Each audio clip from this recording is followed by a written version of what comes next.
ठाणे लोकसभा मतदारसंघासाठी भाजप नेते आग्रही असल्याचे पाहायला मिळतात। कल्याण शिवसेनेला तर ठाणे हे भाजपकडे घेण्याची मागणी कळतीये सूत्रांकडून। लोकशाही मराठीला ही संपूर्ण तर ठाणे लोकसभा मतदारसंघ भाजपला मिळावा यासाठी भाजपचे संभाव्य उमेदवार म्हणून संजीव नाईक, विनय सहस्त्रबुद्धे आक्रमक झाल्याची माहिती देखील लोकशाही मराठीला सूत्रांकडून कळते। त्यामुळे राज्यातील इतर बातम्यांसह माफ करा इतर जागांप्रमाणेच आता ठाण्यातील देखील जागेवरती कुठेतरी महायुतीमध्ये रस्सीखेच असल्याचं पाहायला मिळतंय। निश्चितच। आणि वर्षा याविषयी अधिक माहितीसाठी आपले प्रतिनिधी विकास मिरगणे हे आपल्यासोबत जोडले गेले आहेत। विकास, काय सांगाल?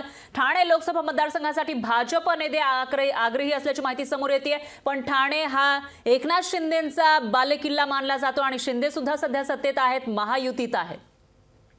ठाणे जिल्ह्यामध्ये 2 लोकसभा मतदारसंघ आहेत, एक कल्याण डोंबिवली आणि दुसरा ठाणे। त्यामुळे दोन्ही मतदारसंघ जर शिवसेनेला देऊन याची भूमिका भाजपचे ते संभाव्य उमेदवार आहेत संजीव नाईक असतील, विनय सहस्त्रबुद्धे यांनी घेतल्याची माहिती सूत्रांनी लोकशाहीला दिलेली आहे। कारण ठाणे जिल्ह्यामध्ये जर भाजपला माफ करा शिवसेनेला जर मतदारसंघ दोन्ही दिले तर मुख्यमंत्र्यांचं वजन ठाणे जिल्ह्यामध्ये मोठ्या प्रमाणात वाढेल आणि भाजपचे त्या कार्यकर्त्यांचे असेल पदाधिकाऱ्यांची नाचक्की होऊ शकते।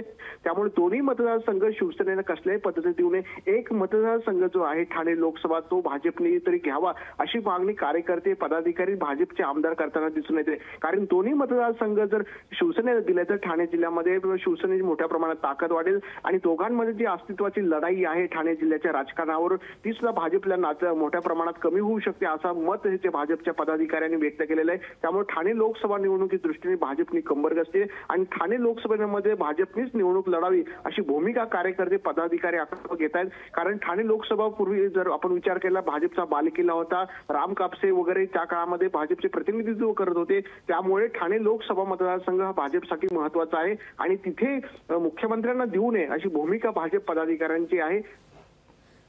निश्चितच विकास, जी पदाधिकाऱ्यांची मागणी आहे भाजपच्या त्यानुसार असं वाटतंय की इथं जे मुख्यमंत्री शिंदे आहेत त्यांचं वजन जास्त वाढू नये यासाठी सुद्धा हे पदाधिकारी अशी मागणी करत असावे असं दिसून येते। दरम्यान धन्यवाद तुम्ही दिलेल्या या सविस्तर माहितीसाठी। याविषयीची अपडेट आपण तुमच्याकडून घेत राहूयात। तर ठाण्यामधील आता या 2 जागा नेमक्या कुणाच्या वाट्याला जातात महायुतीमध्ये ते बघावं लागेल।